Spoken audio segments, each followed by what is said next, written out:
नमस्कार, बीएसटीवी देख रहे हैं आप। मैं हूं आपके साथ सोनू सेन। तो आज बात करेंगे कांग्रेस की पीसीसी चीफ जीतू पटवारी की। दतिया उपचुनाव में जीत के बाद कांग्रेस कार्यकर्ताओं का उत्साह चरम पर है। पीसीसी चीफ जीतू पटवारी लगातार कांग्रेस कार्यकर्ताओं को बूस्ट करने का काम कर रहे हैं। दतिया में जीत के बाद विजय जुलूस निकाला गया। इसी दौरान जीतू पटवारी ने जनसभा को संबोधित करते हुए सरकार पर जमकर निशाना साधा, बीजेपी को कटघरे में खड़ा किया। तो जीतू पटवारी ने इस दौरान बड़ी महत्वपूर्ण बातें कही। सबसे बड़ी बात उन्होंने ये कही कि प्रदेश भर में कांग्रेस के कार्यकर्ताओं को डराया जा रहा है, धमकाया जा रहा है, उन पर मुकदमे दर्ज किए जा रहे हैं। अब इसको लेकर जीतू पटवारी ने कहा कि प्रदेश भर में हम आंदोलन करेंगे, जेल भरो आंदोलन चलाया जाएगा। पॉलिटिकल अफेयर कमेटी होने वाली जो बैठक है उसमें इसको लेकर रणनीति बनाई जाएगी, आंदोलन को लेकर फैसला किया जाएगा। इस आंदोलन पर बीजेपी ने कांग्रेस को पटवारी कांग्रेस पार्टी करार दिया है, तंज कसा है। इसी मुद्दे पर खास चर्चा करेंगे। खास मेहमानों का पैनल भी हमारे साथ जुड़ेगा, मिलकर जवाब मांगेंगे। लेकिन उससे पहले ये खास रिपोर्ट आप देखिए, पूरा मुद्दा समझ लीजिए, उसके बाद चर्चा की शुरुआत होगी। दतिया उपचुनाव जीतने के बाद कांग्रेस एक्शन मोड में आ गई है। भोपाल में 11 अगस्त को पॉलिटिकल अफेयर कमेटी की बैठक होगी। इस बैठक में कमलनाथ, दिग्विजय समेत सभी बड़े नेता शामिल होंगे।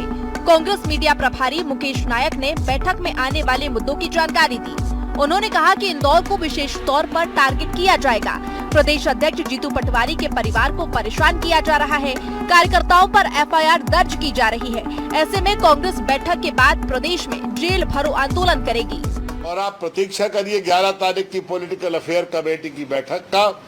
हम इंदौर को विशेष रूप से टारगेट करने के लिए जा रहे हैं, क्योंकि अब ये समय आया है कि जब इंदौर में जो बीजेपी का गढ़ था, जब वो हिलने डुलने लगा, तो बीजेपी ने कांग्रेस के नेताओं को परेशान करना शुरू कर दिया ताकि वो निराश होकर अपने घर में बैठ जाएं। मैं बहुत स्पष्ट शब्दों में सरकार को ये कहना चाहता हूं, बिल्कुल इस तरह से आप किसी कांग्रेस के नेता को और उसकी भूमिका को आप सीमित नहीं कर पाएंगे। हमारी गति दुगनी होती चली जाएगी। हम दुगनी गति से आपके निरंकुश सरकार विरोधी नीतियों को और तेजी से उजागर करेंगे और जनता के बीच में जाएंगे। जीतू के परिवार को प्रताड़ित करने के आरोप, प्रताड़ना का आरोप लगाते हुए सरकार की घेराबंदी। दिल्ली के बाद क्या मध्य प्रदेश कांग्रेस में भी परिवारवाद? पॉलिटिकल अफेयर कमेटी की बैठक में बनेगी रणनीति। इंदौर को विशेष तौर पर किया जाएगा टारगेट। प्रदेश के लोकल विषयों को भी उठाएगी कांग्रेस। भोपाल के मास्टर प्लान को बनाया जाएगा मुद्दा। जीतू के परिवार को लेकर चलेगा जेल भरो आंदोलन। पॉलिटिकल अफेयर कमेटी की बैठक से पहले सभी जिला कांग्रेस अध्यक्ष और प्रभारियों से लोकल इश्यू की जानकारी जुटाई जा रही है। सहकारिता आंदोलन हो या फिर मध्य प्रदेश क्रिकेट एसोसिएशन में नियुक्ति का मामला, ऐसे कई मुद्दों पर बैठक में चर्चा कर आगे आंदोलन की रणनीति तैयार की जाएगी। जीतू पटवारी का दावा है कि बीजेपी सरकार ने प्रदेश में 6 लाख कांग्रेसी कार्यकर्ताओं पर मामले दर्ज किए हैं। बीजेपी ने कांग्रेस के आंदोलन पर तंज कसा है। बीजेपी ने कांग्रेस पार्टी को पटवारी कांग्रेस पार्टी बताया। उन्होंने कहा कि जीतू पटवारी अपने फायदे के लिए राजनीति कर रहे हैं। मुझे सिर्फ ये लगता है कि कांग्रेस क्या करे नहीं करे वो कांग्रेस जाने, लेकिन प्रदेश कांग्रेस कमेटी यदि पटवारी कांग्रेस कमेटी परिवर्तित होने की तरफ अग्रसर हो तो बहुत निश्चित तौर पर चिंता का विषय होना चाहिए कांग्रेस पार्टी के लिए। जीतू पटवारी के परिवार के विषय, उनके व्यक्तिगत भ्रष्टाचार के, भूमाफियाओं के, दादागिरी के, झगड़े झंझट के, अड़ीबाजी के, ब्लैकमेलिंग के, डराने के, धमकाने के प्रकरण है। और इनमें से कुछ प्रकरण तो कमलनाथ जी जब मुख्यमंत्री थे, जीतू पटवारी जी मंत्री थे, उस समय के पंजीबद्ध किए गए प्रकरण है। तो मुझे लगता है कि किन्हीं आपराधिक प्रकरणों के आधार पर राजनीति करना यदि जीतू पटवारी चाहते हैं तो फिर हमारा बोलना सत्य है कि वो प्रदेश कांग्रेस कमेटी नहीं, पटवारी कांग्रेस कमेटी है, जहां जो ना खाता ना बही, जो जीतू पटवारी कहें वही सही, ऐसी स्थिति है। प्रदेश कांग्रेस अब जीतू पटवारी के परिवार के मुद्दे को जमीनी स्तर पर भुनाने की कोशिश कर रही है। पटवारी के परिवार समेत कांग्रेसियों पर दर्ज हो रही एफआईआर के विरोध में जेल भरो आंदोलन होगा। लेकिन सवाल है कि क्या दिल्ली के बाद प्रदेश में भी कांग्रेस के अंदर परिवारवाद चल रहा है? भोपाल से बीएसटीवी के लिए मनोज राठौर की रिपोर्ट। तो पूरी रिपोर्ट को आपने देखा समझा। खास मेहमानों का पैनल हमारे साथ जुड़ चुका है। प्रियंका दुबे हमारे साथ जुड़ चुकी हैं, प्रवक्ता है बीजेपी की। डॉक्टर शिम्पी अग्रवाल हमारे साथ जुड़ चुकी हैं, कांग्रेस प्रवक्ता हैं। सुनील दत्त तिवारी जी हमारे साथ जुड़ चुके हैं, वरिष्ठ पत्रकार हैं। आप तीनों मेहमानों का बहुत स्वागत। सबसे पहले सुनील सर, मैं आपके पास आता हूं। एक तरफ बीजेपी मुख्यमंत्री डॉक्टर मोहन यादव की प्रोग्रेसिव पॉलिटिक्स, दूसरी तरफ अब जीतू पटवारी की एग्रेसिव पॉलिटिक्स। किस तरह से आप देख रहे हैं इस पूरे मुद्दे को? क्योंकि प्रदेश भर में जो कांग्रेस कार्यकर्ताओं पर मुकदमे दर्ज हुए उसकी संख्या 6 लाख के आसपास है। जीतू पटवारी ने पूरा आंकड़ा दिया। दूसरी बात बड़ी ये कि जीतू पटवारी के परिवार को टारगेट किया जा रहा है। तो इस पर जो काउंटर नैरेटिव बीजेपी चला रही है कि अब कांग्रेस के भीतर पटवारी पॉलिटिक्स हो रही है, पटवारी कांग्रेस बन रही है, इस पूरे मुद्दे का जरा विश्लेषण कीजिए आप।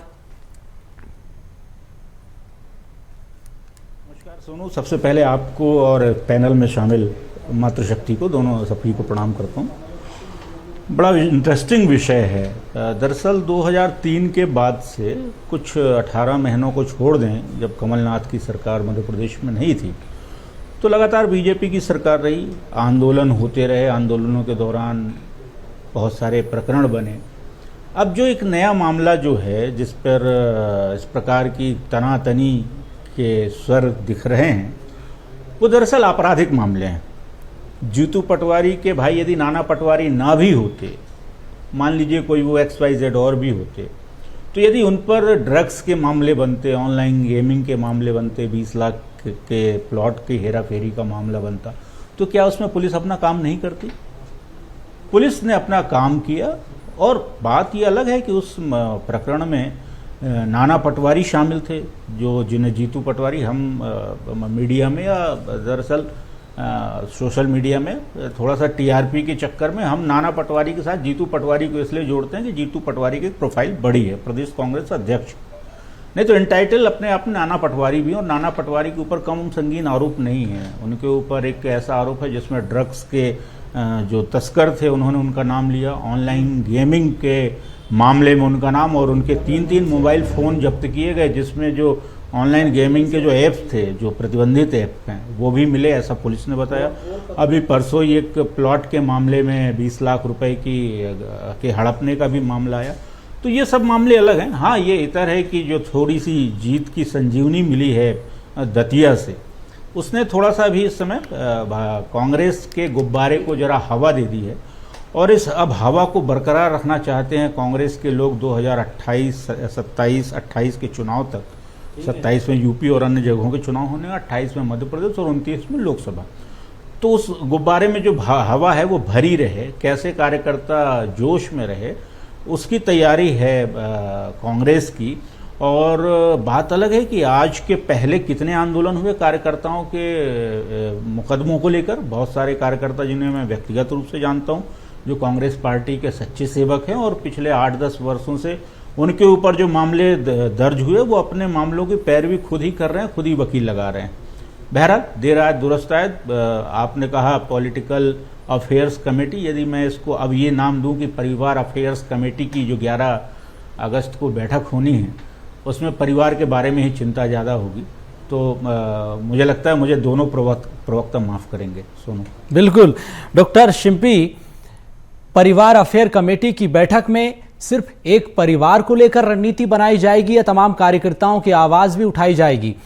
कानून के मुताबिक अगर पुलिस प्रशासन काम कर रहा है, अगर आप इलीगल एक्टिविटीज करेंगे तो कानून तो अपना काम करेगा, उसमें क्या दिक्कत है? चाहे वो जीतू पटवारी हों, जीतू पटवारी के भाई हों, या फिर कुछ और कार्यकर्ता हों।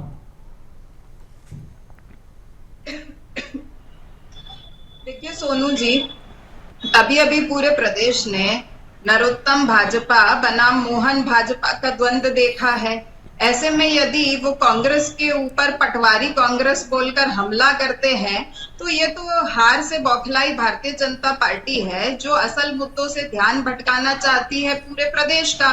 क्योंकि आदरणीय मुकेश नायक जी, जो हमारे मीडिया विभाग के अध्यक्ष हैं, उनकी अभी आप ही तो PC चला रहे थे, उन्होंने तो कहीं पर भी पटवारी जी के परिवार का उल्लेख तक नहीं किया। लेकिन भारतीय जनता पार्टी को अगर पूरे मुद्दे को भटकाना है, तो उन्होंने इसे पटवारी कांग्रेस कह दिया, और जीतू पटवारी जी तो समूची कांग्रेस को अपना परिवार समझते हैं, तो उस नाते हम सब उनका परिवार हैं। और दूसरी बात, अगर आप उनके परिवार पे कोई कार्रवाई करते हैं, यदि वो किसी मसले में संलिप्त पाए जाते हैं तो स्वागत है, बिल्कुल करिए। उसमें ना कांग्रेस बीच में आ रही है और ना जीतू पटवारी जी बीच में आ रहे हैं, लेकिन कार्रवाई फिर आदरणीय मुख्यमंत्री जी के ऊपर भी तो होनी चाहिए। जब इंडियन एक्सप्रेस उनका नाम जमीन घोटाले के अंदर उजागर करता है तो कोई ईडी, कोई सीबीआई, वहां पर सब मौन रहते हैं। और जो पूरा मोहन भाजपा है, मंत्री से लेकर संतरी तक सारे उनके बचाव में उतर जाते हैं, और जो मोहन यादव है वो इसके ऊपर एक शब्द भी नहीं बोलते हैं।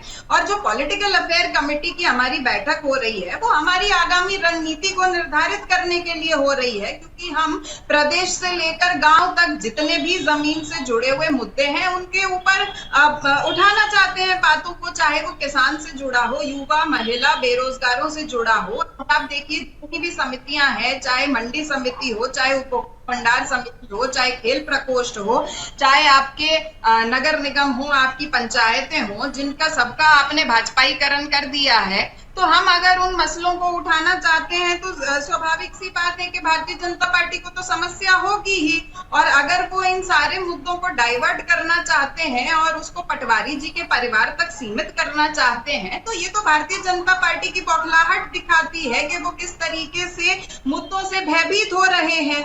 उसके बाद आदरणीय मुकेश नायक जी ने बहुत स्पष्ट कहा कि हमारे जितने भी वरिष्ठ नेता हैं, क्योंकि यही भारतीय जनता पार्टी है जो गाहे बजाए कहीं कमलनाथ जी को ढूंढती है, कहीं दिग्विजय सिंह जी को ढूंढती है, तो उन्होंने स्पष्ट कहा कि इस पॉलिटिकल अफेयर कमेटी में हमारे जितने आला नेता हैं वो सारे के सारे जुड़ेंगे और आगे जो हमारी आगे की रणनीति है उसके ऊपर चर्चा करेंगे।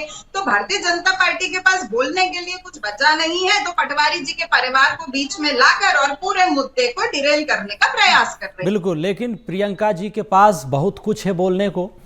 प्रियंका जी, बेहद गंभीर आरोप बीजेपी पर लग रहे हैं, संस्थाओं का बीजेपी में विलय हो जाना। दूसरा सवाल ये कि कब तक आप सिलेक्टिव पॉलिटिक्स करते रहेंगे, कब तक पुलिस प्रशासन को टारगेटेड ट्रेनिंग दी जाएगी कांग्रेस के कार्यकर्ताओं पर केस दर्ज करने के लिए? तमाम आरोप आप पर लगाए जा रहे हैं, सवालों की बौछार आप पर है। नमस्कार समस्त पैनल को और दर्शकगण को जी। मेरी बहन ने अभी एक बहुत गंभीर आरोप लगाया सिलेक्टिव पॉलिटिक्स।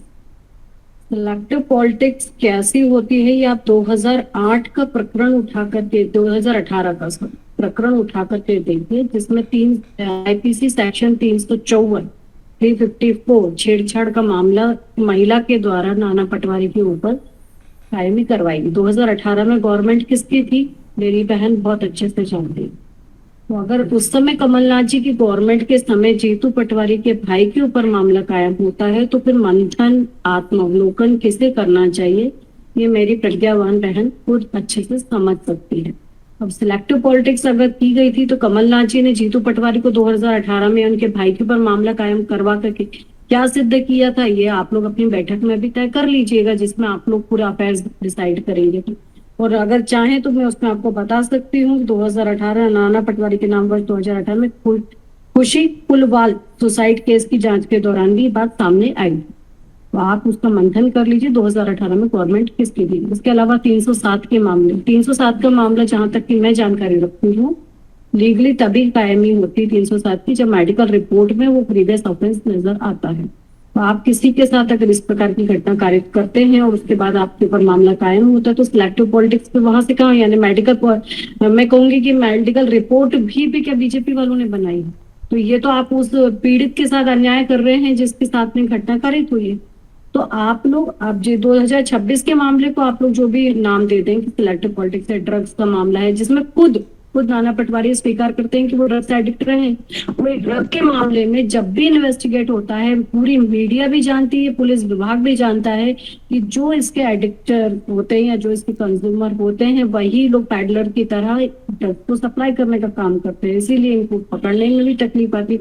ये बात मैं नहीं, कमिश्नर कई जगह से इस बात को कह चुके हैं कि इसलिए ड्रग्स के मामले में दिक्कत होती है। तो आप जब खुद नाना पटवारी स्वीकार कर रही है कि वो नशे के एडिक्टर रह चुके हैं, तो उसमें हम कौन से सिलेक्टिव पॉलिटिक्स कर रहे हैं मेरी प्रज्ञावान बहन इस बारे में बता दे, वो खुद भी इस बात को समझेंगी। मुझे तो ऐसा लगता है क्योंकि वो काफी शार्प है इस मामले में। तो ये सब चीजें कहना और एक चीज को डाइवर्ट करना, मैं जो हमारे सुनील जी भाई साहब हैं उनकी बात से बहुत सहमत हूँ कि कार्यकर्ता जब जमीनी स्तर पे काम करता है, कार्यकर्ता संघर्ष करता है, उसके ऊपर मामले कायम होते हैं, लेकिन उनके ऊपर पहले विचार नहीं किया गया, अब विचार किया जा रहा है। और फिर जब भी जाके तब से जरा, क्योंकि हमने विपक्ष की राजनीति करी है, तो हम जरूर कह सकते हैं सिलेक्टिव पॉलिटिक्स किस तरीके से होती है, जब आपातकाल लगाया जाता है और आवाज उठाने वालों को जेल में भर दिया जाता है, पूरे चुने हुए चुनाव प्रक्रिया को रद्द कर दिया जाता है, और आप लोग एक किसी व्यक्ति विशेष को प्रधानमंत्री बनाने के लिए इस तरीके की कवायदे की जाती है, उसको सिलेक्टिव पॉलिटिक्स कहा जाता है। किस तरीके से मीडिया की आवाज को बंद कर दिया जाता है, रामनाथ गोयनका जी पूरी तरीके से पेपर जो है वो ब्लैंक पब्लिश कर सकते हैं, उसको कहते हैं सिलेक्टिव पॉलिटिक्स करना या तानाशाही करना। तो उस चीज को देख लीजिए। और आप अगर किसी चीज का, मैं तो फिर भी खुले मन से बात कहती हूँ कि अगर आप किसी चीज को अगर गलत पाते हैं तो फिर इतने 2.5 सालों में कांग्रेस इतना मौन धारण क्यों करी हो, कांग्रेस उस पर भी मंथन कर ले। क्योंकि जब नरसिंह घोटाले का मामला आपको उठाते हो तो खुद ही एक वीडियो रिलीज होता है जिसमें कहा जाता है भाई साहब जब कहेंगे उतनी देर के लिए मामला उठाना है, जब भाई साहब मना कर देंगे तो उस मामले को हमको वहीं पर स्थगित कर देना है। आप देख लीजिए, उसकी भी आप वीडियो की भी जांच की गई हो, किस तरीके से कार्यकर्ता पकड़ा है, उसमें कौन लोगों ने क्या किया था, वो भी सारी परीक्षित। तो आप देखिए, हम कहते हैं विपक्ष का काम है सरकार के सामने मुद्दों को रखना और जनता की आवाज को सरकार निरंकुश ना हो इसके लिए उठाते रहना। परंतु जिस तरीके की आपस में फूटम फाट चल रही, चाहे कमलेश्वर पटेल जी, हरीश चौधरी जी को देख लीजिए, जीतू पटवारी, दिग्विजय सिंह जी को देख लीजिए, कमलनाथ जी खुद 2023 से लगभग नदारद है। वो तो चलिए मान लीजिए उम्र के कारण या स्वास्थ्य कारणों का हवाला देके अलग हो जाते हैं, लेकिन नकुलनाथ जी तक खुद एक्टिव पॉलिटिक्स में नजर नहीं आते।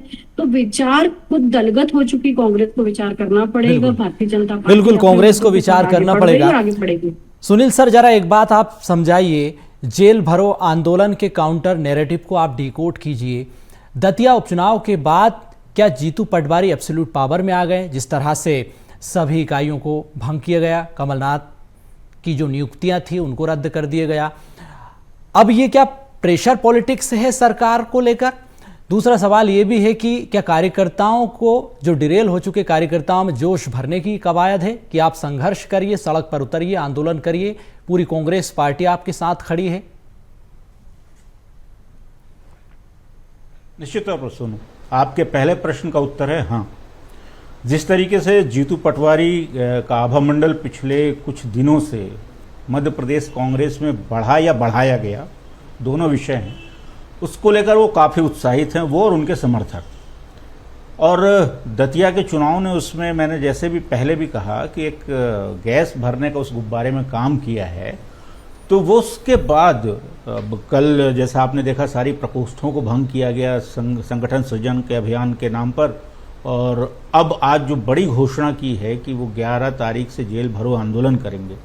और माफ़ कीजिएगा, कांग्रेस के प्रवक्ता बहन कह रही थी कि वो पूरे प्रदेश में है, लेकिन यदि आपने मुकेश नायक जी की बाइट सुनी होगी तो उसमें उन्होंने स्पेसिफिक इंदौर का नाम लिया है। स्पेसिफिक इंदौर से शुरुआत होगी या इंदौर को केंद्र बनाएंगे। क्यों? क्योंकि इंदौर जीतू पटवारी का अपना खुद का गृह क्षेत्र है। क्या यदि इस प्रकार की उत्पीड़न हो रही तो वो ग्वालियर में नहीं हो रही, जबलपुर में नहीं हो रही है, या विंध्य के क्षेत्रों में नहीं हो रही है? बहुत सारे उत्पीड़न हो रहे हैं। मगर बिल्कुल सही कहा आपने कि जिस प्रकार से अब पूरा मैदान साफ किया जा रहा है जीतू पटवारी के लिए, और सारे विरोधी खेमों को अलग हटाकर कांग्रेस में, तो अपने आप को अब स्थापित नेता मान चुके हैं जीतू पटवारी, और उस हिसाब से वो काम भी कर रहे हैं। दूसरा, मैंने आपसे पहले भी निवेदन किया सुनो कि 2028 तक इसी टेम्पो को बना के रखना चाहेगी कांग्रेस, क्योंकि जो दतिया में बिल्ली के भाग से जो छींका टूटा है, जिस हिसाब से जीती है कांग्रेस, उसने एक नई संजीवनी दी है, और उस संजीवनी को लपेटे हुए लंबे समय तक चलने की जो कवायद है वो संघर्ष के माध्यम से ही होगी। और जीतू पटवारी को पता है अभी समय बहुत लंबा है, लगभग 2 साल हैं मध्य प्रदेश में विधानसभा चुनाव को, और इन 2 सालों तक कार्यकर्ताओं को एक्टिव रखना, उस मोड में रखना कि हाँ तैयार रहो, बिल्कुल जज्बे के साथ।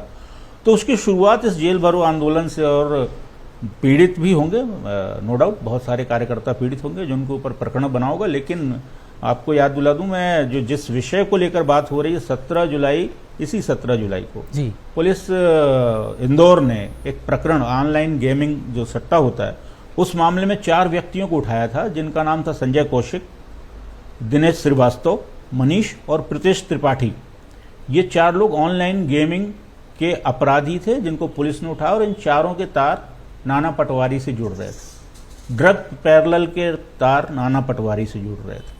हर विषय में यदि नाना पटवारी का नाम आ रहा है तो जीतू पटवारी को खुद भी आत्ममंथन करना चाहिए कि उन्होंने अपने भाइयों को इतना निरंकुश क्यों कर दिया, क्यों बना दिया कि वो उनकी छवि पर साख पर बट्टा लगा रहे हैं। यदि वो बहुत अच्छे नेता हैं, और जहाँ तक एक बात आई बीच में कि जमीन घोटाले की बात पे याद दिलाना चाहिए, तो विधानसभा 3 दिन चली, बताइए कितनी बार चर्चा करने की कोशिश की विपक्ष ने, कांग्रेस ने जमीन घोटाले पर। मैं तो सत्र में था, मैंने तो 1-2 बार के अलावा कभी बात नहीं सुनी कि जमीन घोटाले पर ये खुद आपस में बटे हुए थे कांग्रेसी। तो जाहिर तौर पर 2028 के चुनाव को दृष्टिगत रखते हुए, अपनी कुर्सी को कायम रखते हुए, अध्यक्ष पद पर प्रतिष्ठित रहते हुए जीतू पटवारी की पहली कोशिश है कि कार्यकर्ताओं में किसी प्रकार से हौसला अफजाई करते रहें। डॉक्टर शिंपी, जो 6 लाख का आप आंकड़ा दे रहे हैं उसमें किस तरह के मामले दर्ज हैं? उत्पीड़न के मामले, लूट, हत्या, डकैती और तस्करी के, ड्रग तस्करी के मामले भी उसमें हैं, तो क्या आप उसका भी समर्थन करते हैं? दूसरा सवाल जो सुनील सर ने उठाया कि जमीन घोटाले का मुद्दा आप उस तरीके से नहीं उठा पाए जिस तरीके से उठाया जाना था, नाना पटवारी क्या जीतू पटवारी की साख पर बट्टा लगा रहे हैं? देखिए सोनू जी, पहली बात तो ये है कि आदरणीय वरिष्ठ पत्रकार महोदय ने हमें ठीक से सुना नहीं, क्योंकि हमने ये नहीं कहा कि पूरे प्रदेश में जेल भरो आंदोलन होगा। हमने ये कहा कि प्रदेश से लेकर गांव स्तर तक जितने भी जमीनी मुद्दे हैं उनको हम स्पष्टता से उठाएंगे।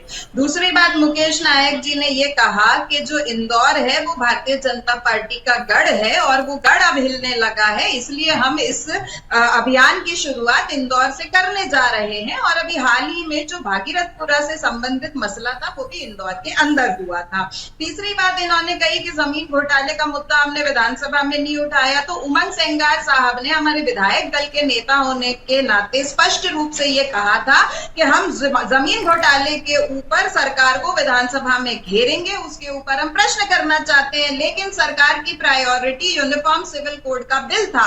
और इसी विधानसभा के दौरान आपको याद होगा जब जंतर मंतर पे छात्रों को बेरहमी से पीटा जाता है और जो आधा सत्र होता है वो सिर्फ छात्रों के मुद्दों पर चर्चा करने में निकल जाता है, नीट पेपर लीक पर निकल जाता है। उसके बाद आपने नाना पटवारी जी के ऊपर बात करी, क्योंकि पूरा फोकस उनके ऊपर है, तो बहुत स्पष्टता से कह देती हूँ, आदरणीय प्रियंका दुबे जी का भी बहुत आभार व्यक्त करती हूँ जिन्होंने इस बात को एनलाइटन किया कि 2018 में कमलनाथ सरकार में मुकदमे दर्ज हुए, यानी कि हमारी सरकार ने बहुत निष्पक्षता से इसके ऊपर काम किया। और आज सरकार आपकी है, गृह मंत्रालय आपका है, प्रशासन आपका है, आपको कोई नहीं रोक रहा। और जब नाना पटवारी जी के ऊपर आरोप लगे उसी समय मोहन यादव जी के ऊपर आरोप लगे, लेकिन मोहन यादव जी ने कोई प्रेस कॉन्फ्रेंस नहीं करी। वहीं दूसरी तरफ जीतू पटवारी जी ने प्रेस कॉन्फ्रेंस करी, वो अपने भाई नाना पटवारी को पब्लिक डोमेन में मीडिया के सामने लेकर आए, मीडिया को बिल्कुल अलाउ किया कि आप स्पष्टता से उनसे प्रश्न करिए। और नाना पटवारी जी ने साफ गोई से ये स्वीकार किया कि हाँ मैं ड्रग एडिक्ट था, लेकिन अब मैं रिहैबिलिटेशन सेंटर के माध्यम से उसको छोड़ रहा हूं और उसके ऊपर मैं अपना काम कर रहा हूं। तो क्या मोहन यादव जी में इतनी हिम्मत थी कि वो प्रेस कॉन्फ्रेंस कर सामने आते और इन सारे आरोपों का खंडन करते? तो कांग्रेस तो कहीं भी नहीं भाग रही थी। और हम तो आज भी आपसे कह रहे हैं कि नाना पटवारी जी के ऊपर अगर मुकदमे दर्ज है तो कोई नहीं रोक रहा, ना जीतू पटवारी जी ना कांग्रेस पार्टी, कोई इसके बीच में नहीं आ रही। और उसके बाद अंतिम बात इतनी कहूंगी कि यदि आप विपक्ष का दमन करेंगे, हमारे कार्यकर्ताओं के ऊपर फर्जी मुकदमे दायर करेंगे, तो हमारी लीगल टीम तो पूरी तरीके से उनके सपोर्ट में लगी है। आदरणीय प्रियंका जी ने कहा कि हमारे कार्यकर्ताओं की पहले याद नहीं आई, अब आई तो चलिए, देर सवेर आई तो सही, लेकिन दतिया के अंदर आपने तो पूरी जिला कमेटी को भंग कर दिया और सारे। चलिए आपके सवालों का जवाब लेता हूं, समय की भी कमी है। बेहतर है प्रियंका जी, क्या ढहते किले को बचाने के लिए केस दर्ज किए जा रहे हैं, फाइलों के पन्ने पलटे जा रहे हैं, मूल मुद्दों से आप भटका रहे हैं? मेरी बहन ने बोला, मोहन यादव जी ने, हमारे मुख्यमंत्री जी ने प्रेस कॉन्फ्रेंस नहीं करी, पूर्व मुख्यमंत्री दिग्विजय सिंह जी ने तो की ना, और जवाब दिए ना, और वो भी पूरे फैक्ट के साथ पूरी पुलिंदा लेके बैठे थे। वो बकायदा उन्होंने सारी चीजें आपकी जीतू पटवारी जी के आरोपों को आपके ही दिग्विजय सिंह जी ने खारिज किए। तो और हमें हमारी प्रेस कॉन्फ्रेंस करने की क्या आवश्यकता है? आप खुद समझ सकते हो उस चीज के लिए। चलिए जाने दीजिए। उसके बाद अगर मेरी बहन बात कर रही हैं कि बहुत सही, बिल्कुल उन्होंने सटीक बोल गई फ्लो में कि उनके भाई ने बात कहा कि मैं रिहेबिलिटेशन होके आ चुका हूँ और अब उसी पे काम कर रहा हूँ, और वो उसी पे काम कर रहे हैं। जब भी तो वो 4 लोग स्वीकार कर पा रहे हैं कि आपके जो व्यक्ति नाना पटवारी वो ड्रग एडिक्ट भी रहा है और ड्रग को अभी भी सप्लाई कर रहा है। यही चीज तो वो खुद भी प्रेस कॉन्फ्रेंस में कहने कि हाँ मैं उसी पे काम कर रहा हूँ।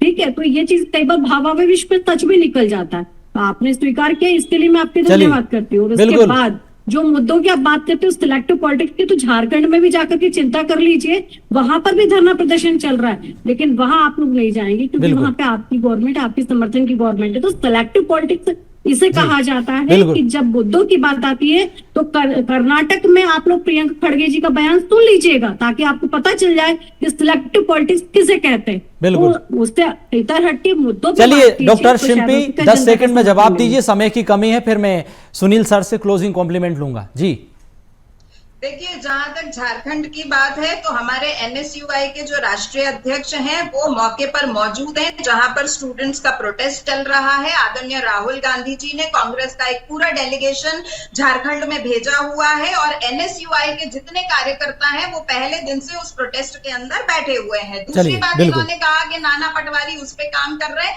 तो वो अपने आप को सुधार की तरफ ले जा रहे हैं। चलिए, उम्मीद है नाना पटवारी अपने आप को सुधारेंगे। सुनील सर, क्लोजिंग कॉम्प्लीमेंट दीजिए, समराइज कीजिए इस डिबेट को। जी आपके पास समय कम है सोनू, मैं सिर्फ एक शेर कह के छोड़ जाऊंगा जी कि गालिब तमाम उम्र की गलतियां करता रहा, चेहरे पर थी धूल और कांच साफ करता रहा। बिल्कुल, चलिए बहुत शुक्रिया आप तीनों मेहमानों का, शानदार शेयर सुनाया आपने क्लोजिंग कॉम्प्लीमेंट के जरिए, बहुत शुक्रिया। तो कुल मिलाकर अब कांग्रेस प्रदेश भर में जेल भरो आंदोलन करेगी। जीतू पटवारी अपनी पलटन लेकर पूरी तरह से तैयार है। उधर बीजेपी भी काउंटर नैरेटिव प्रदेश की सियासत में खड़ा कर रही है। आज की खास पेशकश में इतना ही। नमस्कार।